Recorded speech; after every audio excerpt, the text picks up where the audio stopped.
When we got into this thing with the best intentions, really. I never... Oh, I'm sorry. Did I break your concentration? Sometimes, major characters with prominent screen times are killed off when we least expect it. For better or worse, there are just some on-screen deaths that leave us in utter disbelief.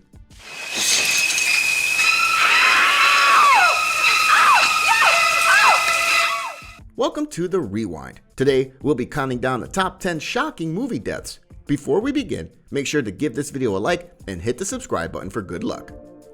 Number 10. Calvin Candy, Django Unchained. You really want me to shake your hand? I insist.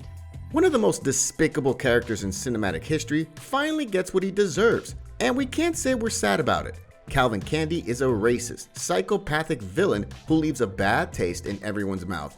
Before Schultz can leave, Candy talks him into one last handshake. Schultz has other plans as he pulls a pistol from his sleeve and shoots Candy in the chest. Even though Schultz knows he's going to die shortly after Candy, at least he gets to have the last laugh.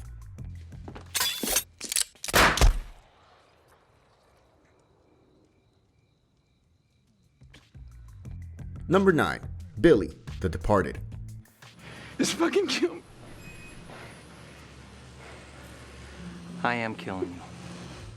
After finally apprehending the corrupt officer, Colin Sullivan, Billy takes him down an elevator in handcuffs. Everything seems to be going according to plan, setting the mood for what appears to be a satisfying conclusion to the film.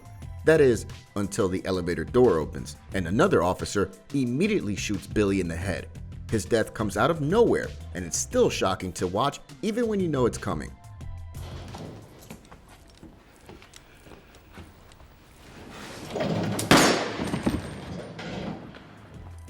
Number 8. Bullet Tooth Tony, Snatch. So what should I call you? Should I call you Bullet, Tooth? You can call me Susan if it makes you happy. Tony. Here we've got a death that's unexpected, but also kind of amusing when you consider the circumstances. Bullet Tooth Tony earned his nickname after he was shot 6 times, twice in the mouth, and lived to tell the tale. Throughout the movie, we watch this guy take on some serious gangsters and walk away unscathed. You'd think it'd take a team of trained mercenaries to bring down a guy like that, but it's cousin Avi who deals the fatal blow. After a dog swallows Frank's diamond, Avi shoots the dog but mistakenly hits Tony and kills him, leaving us all wondering, did that really just happen? Tony?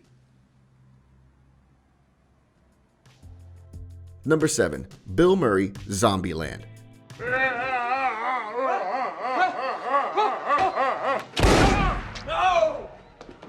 No, it's okay. One of the greatest cameos of all time features Bill Murray playing as himself in the acclaimed film Zombieland. His time is cut short when he decides to pull a practical joke pretending to be a zombie in an attempt to scare Columbus. The prank literally backfires and Murray is shot by a rifle. His death is slow, but also hilarious as he continues delivering jokes up until his last breath. I'm sorry, it just gets me. But it still is sad. Number 6. Tyler Hawkins, Remember Me. What a day.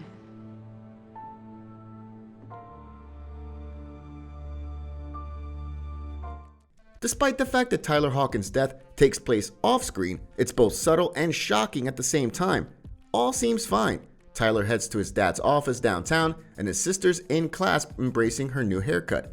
But audiences are left silent when they see the date written on the chalkboard. In a movie that has absolutely nothing to do with 9/11, it comes as a shock when it's revealed that the film's conclusion takes place on September 11th, 2001. Tyler's in his dad's office, but then the shot pans out to reveal that the office is in one of the Twin Towers. By that point, we can already assume Tyler's gruesome fate. It would have been 28 in May. It's really been that long. I could have sworn. Number 5. Vincent Vega, Pulp Fiction.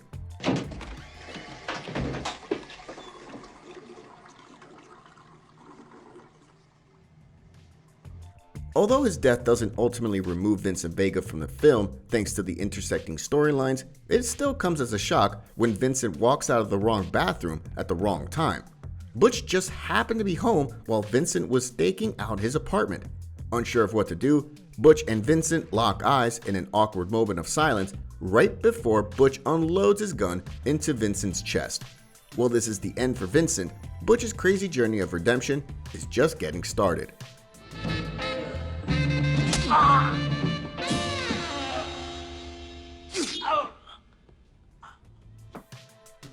Number 4. Libby Super. I didn't know I wasn't supposed to kill him. I mean, I'm just learning. You have to teach me these things. How am I supposed to tell crime to shut up if I have to shut up? Before directing Guardians of the Galaxy, James Gunn had a more grotesque superhero film under his belt. The film follows a man named Frank masquerading as his alter ego, the Crimson Bolt, after his wife left him for a drug lord. Along the way, he teams up with Libby, who joins Frank as a superhero sidekick, Bolty.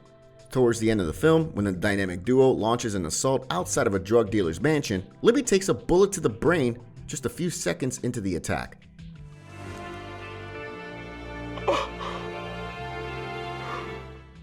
Number 3. Peter Parker, Avengers: Infinity War. I don't know what's happening. I don't know. Hurry. I don't want to go. I don't want to go, sir. Please. Please, I don't want to go. Marvel's Infinity War shocked everyone when Thanos actually succeeded in killing off half of the planet's population. One by one, a good chunk of the Avengers are wiped from existence, slowly dissipating into nothingness. The film saves the most heartbreaking death for last, as Peter Parker is killed off right in front of Tony Stark. Watching such a beloved, free-spirited young hero admit his fear of death is almost too difficult to watch. The friendly neighborhood Spider-Man is mercilessly killed, and no one saw it coming.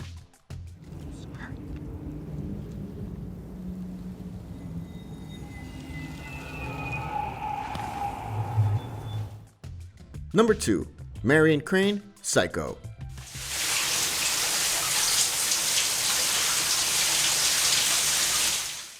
One of the most iconic death scenes to this day, Marion Crane's death in 1960's Psycho broke the boundaries of cinematic storytelling. Initially, we assume we'll follow Crane throughout most of the film, given that the movie begins with Crane as the central focus. But that's all thrown out the window when she's murdered in the first 30 minutes. To have a centered character die so soon was a clever way to leave many in shock. It highlights the genius behind Psycho's storytelling, which keeps audiences on the edge of their seats throughout the entire film. Number 1. Charlie, Hereditary.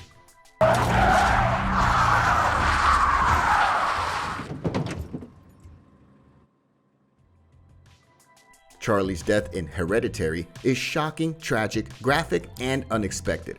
After suffering from an allergic reaction at a party, Charlie's brother Peter rushes her to the hospital. Charlie's struggling for air, so she pokes her head out of the car window to help herself breathe while Peter races down the road. All it takes is one bad turn, and Charlie's head collides with a pole, instantly decapitating her, leaving Peter and audiences everywhere in complete and utter shock. What do you think of our list? Before you leave, don't forget to give this video a like and leave your thoughts in the comments below. Check out these other videos from the Rewind, and don't forget to subscribe and hit the bell icon so you never miss another video again.